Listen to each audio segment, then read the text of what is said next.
अस्सलाम वालेकुम। मुझे कैसे हैं सब लोग? होप सो सब ठीक होंगे। आज हम 9th क्लास की chemistry according to new syllabus chapter 3 की एक्सरसाइज देखेंगे। उसका जो हमने आज पार्ट देखना that is the descriptive questions, मतलब लॉन्ग क्वेश्चंस हमने देखने हैं।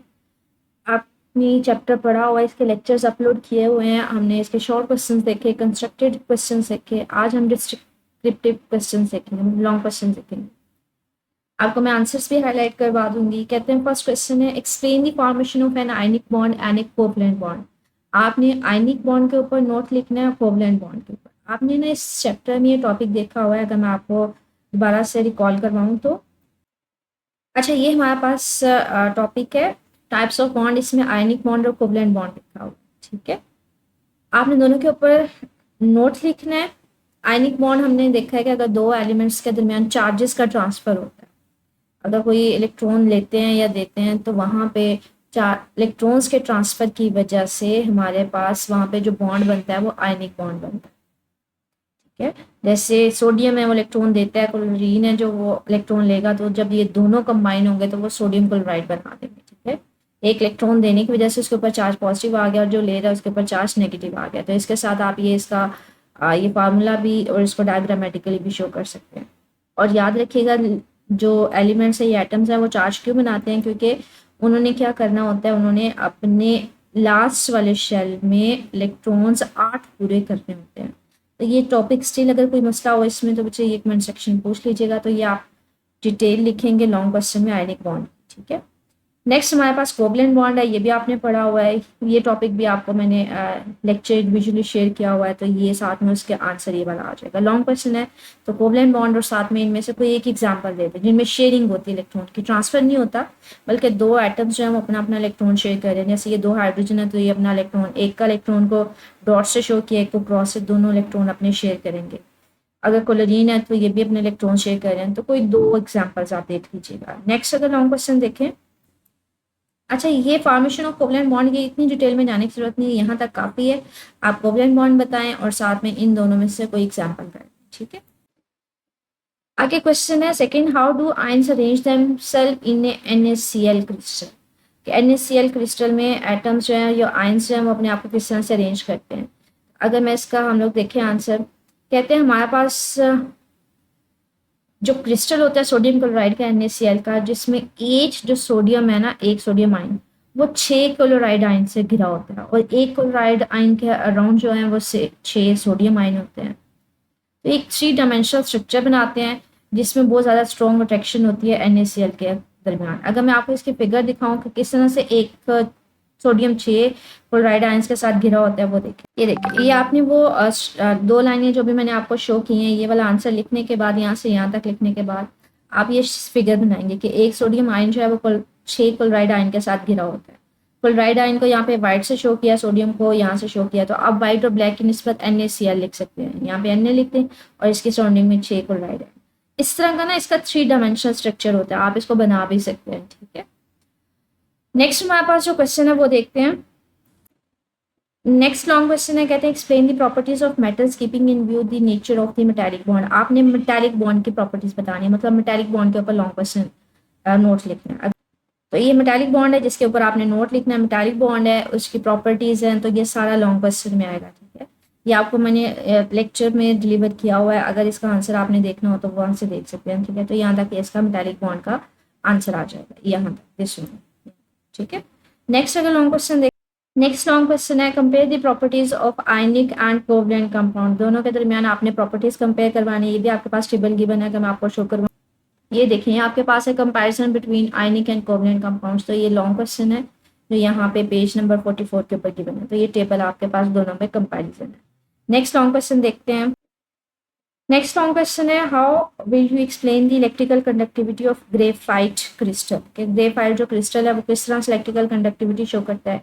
इसका आंसर देखते हैं, हमारे पास इसी बुक का तकरीबन लास्ट वाला टॉपिक है ये वाला। ठीक है, पेज नंबर आपके पास 48 है, यहाँ पे ये वाला पैसेज है। ठीक है, ग्रेफाइट में आपके पास लेयर स्ट्रक्चर होता है। अगर मैं शक्ल दिखाऊँ इसकी, ये हमारे पास 6 कार्बन एटम्स की लेयर्स होती हैं। ये एक लेयर होती है, ये दूसरी लेयर होती है, ये तीसरी लेयर होती है। तो इन लेयर्स के दरमियान जो है ये वीक फोर्सेज होती हैं, लेकिन इनमें एटम्स बड़ी तरतीब के साथ अरेंज होते हैं। तो अब ये बुक में यही कह रहा है कि हमारे पास एक लेयर स्ट्रक्चर होता है, हेक्सागोनल 6 कार्बन एटम्स जुड़े होते हैं। ये जो लेयर्स होती है ना, वो हमारे पास अच्छी तरह बाउंड नहीं हुई होती, ठीक है। दे कैन स्लिप, वो एक लेयर जो है वो दूसरे के ऊपर स्लिप हो सकती है, इसलिए इसको लिब्रिकेंट के तौर पर इस्तेमाल भी कर सकते हैं। इनमें इलेक्ट्रॉन्स होते हैं वो फ्रीली स्टेट में होते हैं, इसलिए इलेक्ट्रिसिटी का गुड कंडक्टर भी होता है। तो यहाँ से यहाँ तक इसका आंसर आता है। नेक्स्ट अगर लॉन्ग क्वेश्चन देखें, हमारे पास आ जाता है why do metals usually hard and heavy. इसका आंसर अगर देखें तो अच्छा, ये मेटेलिक बॉन्ड वाला हमारे पास टॉपिक है, पेज नंबर 42 है। इसमें ये जो दो लाइंस है ना कि मेटल्स में जो एटम्स वो स्ट्रॉन्गली हेल्ड होते हैं, अरेंज रोज की फॉर्म में होते हैं, इसलिए एक दूसरे के ऊपर रोज बना के मतलब एटम्स अरेंज होते हैं, जिसकी वजह से वो हार्ड भी होते हैं, हैवी होते हैं। ये दो लाइनें लिखने के बाद इसके बाद ये स्ट्रक्चर बनाते हैं, तो ये आपके पास लॉन्ग क्वेश्चन पूरे हो जाएंगे। नेक्स्ट देखते हैं, ये मैंने आपको सारे long question, descriptive long question जो है वो आपको मैंने चैप्टर में से मार्क करवा दिए हैं, तो आप इसके अकॉर्डिंगली उनके आंसर्स याद कर लें। अब अगर कोई लॉन्ग क्वेश्चन समझ में नहीं आ रहा तो उससे रिलेटेड वो टॉपिक का नेम लिखें इंडिविजुअली, तो आपके पास वो टॉपिक आपके पास उसका लेक्चर आ जाएगा, ठीक है। नेक्स्ट हमारे पास जो है क्वेश्चन है वो इन्वेस्टिगेटिव क्वेश्चन हैं कि फर्स्ट क्वेश्चन है फार्मूला ऑफ एल्यूमिनियम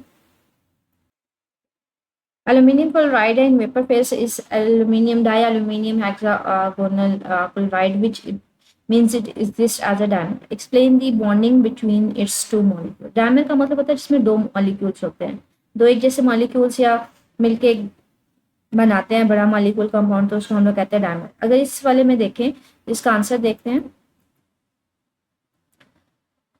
इन्वेस्टिगेटिव हमारे पास क्वेश्चन है, डायमर का मतलब क्या। अब ये देखिए मुझे, ये दो एल्यूमिनियम AlCl3 के, अगर मैं इसके क्रॉस दो एल्यूमिनियम के ले लूं AlCl3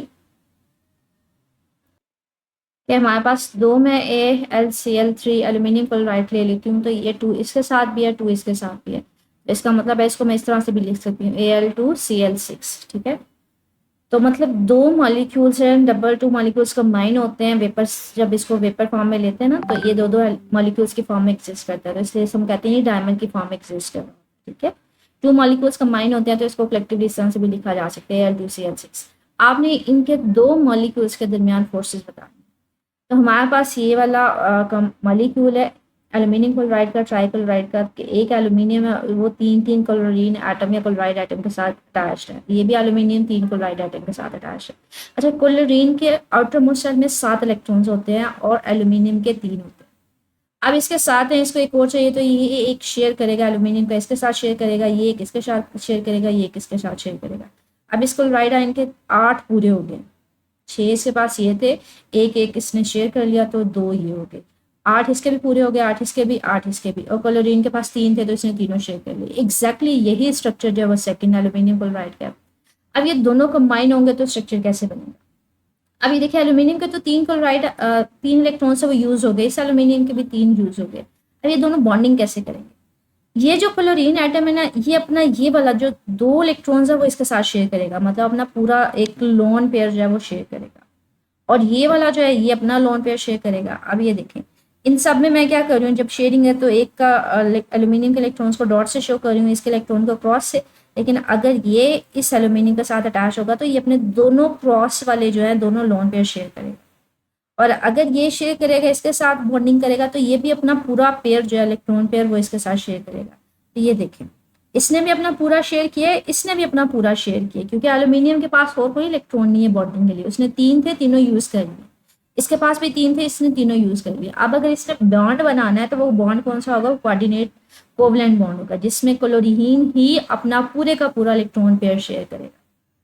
कोऑर्डिनेट कोवलेंट बॉन्ड में हमने पढ़ा है कि एक ही एटम अपना पूरा लोन पेयर शेयर करता है, तो ये इसके साथ शेयर करेगा, ये इसके साथ शेयर करेगा। तो ये देखिए, ये क्लोरीन अपने दोनों इलेक्ट्रॉन खुद शेयर करेगा, इसमें डॉट ना होने का मतलब क्या है, एल्यूमिनियम कोई इलेक्ट्रॉन नहीं दे रहा बल्कि क्लोरीन ही अपना पूरा इलेक्ट्रॉन पेयर दे रहा, और ये क्लोरीन भी अपना पूरा इलेक्ट्रॉन पेयर दे रहा। इस तरह से 2 एल्यूमिनियम और 6 क्लोरीन एटम अटैच्ड होते हैं, ठीक है। नेक्स्ट हमारे पास क्वेश्चन है, explain the structure of sand, जिसको रेत भी बोलते हैं, आपने इसका स्ट्रक्चर बताना है कि जो रेत जो SiO2 होता है इसका स्ट्रक्चर क्या होता है, ठीक है। मतलब इस तरह का इसका स्ट्रक्चर क्या होता है। कहते हैं जो सिलिकॉन डाइऑक्साइड है इसको सिलिका भी बोलते हैं, ठीक है। तो ये याद रखिए कि MCQ में भी पूछा जा सकता है। बॉन्डिंग अब किस तरह से होती है। इन SiO2 every silicon is bonded tetrahedrally का मतलब क्या है कि हमारे पास 4 साइडें होती हैं, 4 ऑक्सीजन एटम्स के साथ वो अटैच होता है, 4 साइडें तो 4 ऑक्सीजन के साथ अटैच होगा। और हर ऑक्सीजन जो है वो फर्दर 2 सिलिकॉन एटम्स के साथ अटैच होता है। अब ये देखें, ये सिलिकॉन है, इसके इर्द गिर्द कितने ऑक्सीजन है? 4 है। ये सिलिकॉन है, इसके इर्द गिर्द कितने ऑक्सीजन है? 4। लेकिन अगर देखें ये सिलिकॉन है तो हर सिलिकॉन कितने कितने ऑक्सीजन के साथ कनेक्टेड है? 4 के साथ। लेकिन अगर एक ऑक्सीजन है तो वो किसके साथ है? एक ऑक्सीजन 2 सिलिकॉन के साथ, ये ऑक्सीजन 2 सिलिकॉन के साथ, ये ऑक्सीजन 1 सिलिकॉन, ये है नीचे। अगर मैं और ड्रॉ करूंगी तो 1 सिलिकॉन नीचे होगा, तो हर ऑक्सीजन 2 सिलिकॉन के साथ अटैच होगा। This structure spread in 3 dimensional to produce the continuous giant SiO network and give massive SiO2 crystal। कहते हैं ये बहुत बड़े मॉलिक्यूल्स होते हैं, ठीक है। इस तरह का ये स्ट्रक्चर आगे चलता जाता है, सिलिकॉन फिर ऑक्सीजन सिलिकॉन, ये बहुत बड़े बड़े मॉलिक्यूल्स के फॉर्म में प्रेजेंट होता है। तो स्टिल इस एक्सरसाइज से रिलेटेड, लॉन्ग क्वेश्चन से रिलेटेड कुछ पूछना हो तो मेरे से कमेंट सेक्शन में पूछ लीजिएगा। ओके, अल्लाह हाफिज़।